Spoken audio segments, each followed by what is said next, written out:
Donc bonjour encore une fois et aujourd'hui je suis là pour vous présenter une autre vidéo sur un autre produit signé Microsoft.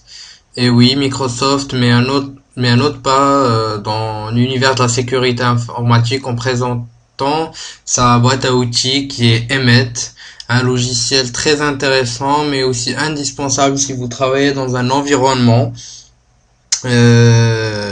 qui utilise des infrastructures Windows, que ce soit serveur sur votre PC personnel ou autre. Donc, pour pas vous faire perdre votre temps, on va rentrer directement dans le vif du sujet. Donc, Emmet, c'est quoi? Emmet est un utilitaire qui empêche l'exploitation des vulnérabilités logicielles en utilisant quelques mécanismes de sécurité assez connus. Il permet d'avoir une prévention sur les zero days et les exploits. Comme on l'a dit tout à l'heure, c'est un outil indispensable si vous utilisez un environnement Windows. Donc le point positif, c'est qu'il est utile pour les exploits connus et inconnus. Donc il rend presque quasi impossible l'exploitation de shellcode ou de n'importe quelle vulnérabilité côté logiciel dans un environnement Windows. Donc mais comme vous le savez très bien, il n'existe pas de risque à 0%. Il y aura toujours un risque, ok, minimal, mais pas nul.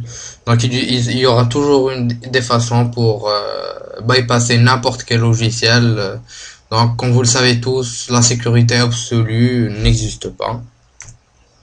Donc Emmet est disponible sur quasiment toutes les plateformes. En allant vers les Windows XP, Vista, Windows 7 ou encore Windows Server 2012. Donc on est dans une disponibilité absolue. Maintenant on va parler du mécanisme de protection utilisé dans Emmet. Donc Emmet utilise ce qu'on appelle des technologies de réduction des risques de sécurité.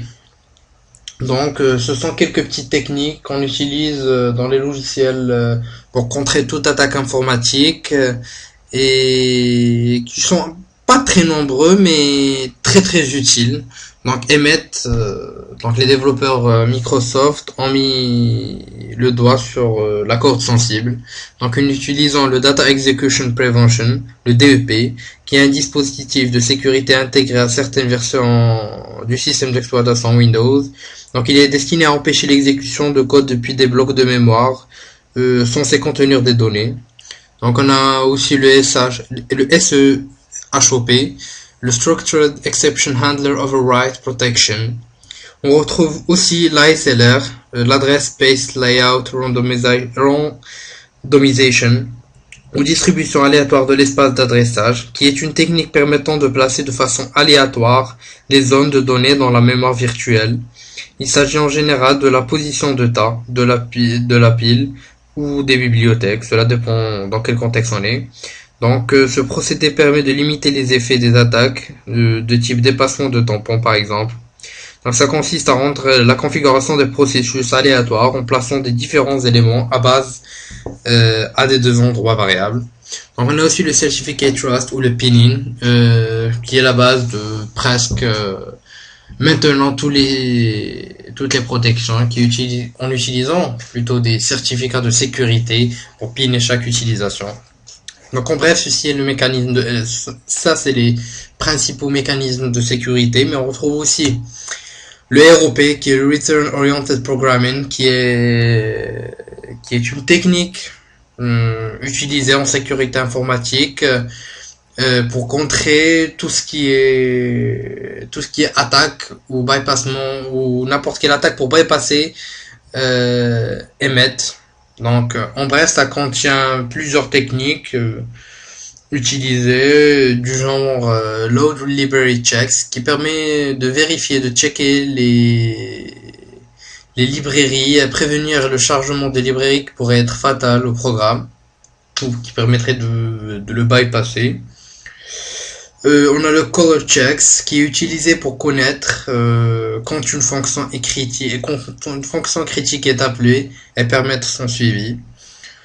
On a le Simulate Execution Flow qui essaie de détecter l'utilisation de gadgets contre le ROP en suivant l'appel d'une fonction critique. On a le Stack Pivot qui permet de vérifier si le stack a été pivoté. Le Deep Hooks qui est une sorte de protection d'API critique. L'Anti-Detours qui est une protection contre la plupart des shellcodes, technique commune entre eux. Donc en bref, on a une X technique, une X exploitation, donc on a une petite base pour ça. Donc et le Banned Functions qui sont qui stoppent les API qui sont additionnels, c'est-à-dire qui sont pas intégrés par défaut. En bref.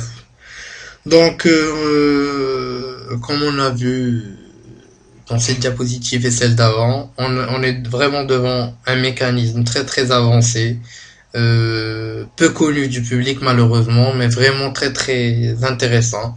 Donc Microsoft a fait un grand pas côté sécurité, en fait de plus en plus, ce qui n'était pas son point le plus fort. Donc en bref, Emmet est un mécanisme très très sûr, mais pas infaillible, il ne faut jamais l'oublier. La sécurité est quelque chose de relatif.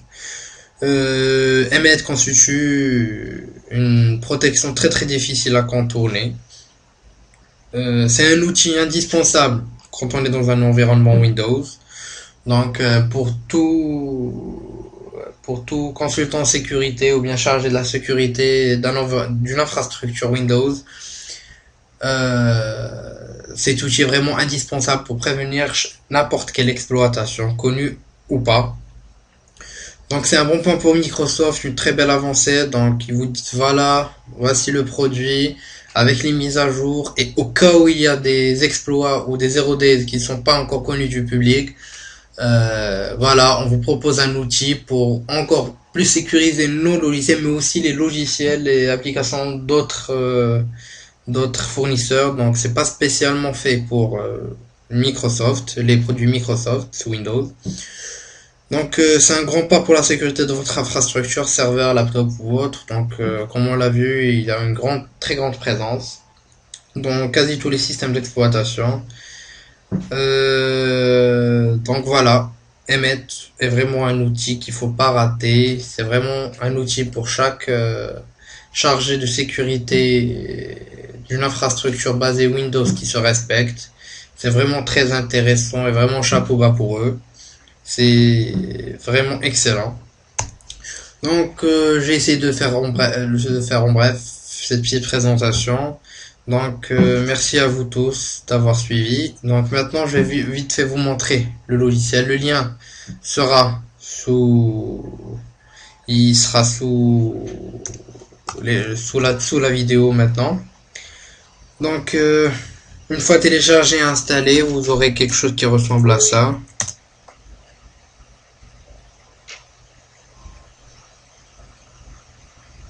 Donc ça c'est la première, vous aurez en premier lieu cette image là, donc comme première configuration par défaut. Donc ici vous pouvez choisir les programmes que vous voulez avec Emmet, le processus pardon.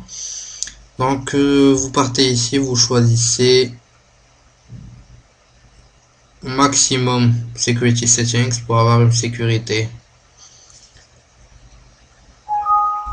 à peu près parfaite si on veut. Après avoir cliqué sur OK, vous aurez une petite application ici. Attendez. Donc vous pouvez configurer les applications à partir d'ici. Tout ce qui est AOP, changement de mémoire. Et pour le dépôt, vous pouvez choisir tout ce que vous voulez maintenant.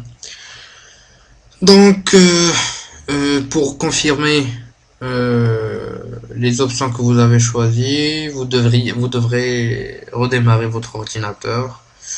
Donc, on arrive à la fin de cette vidéo. J'espère que je vous ai transmis quelque chose de nouveau, que je vous ai aidé à découvrir quelque chose de nouveau. Donc, à bientôt pour une nouvelle vidéo et merci.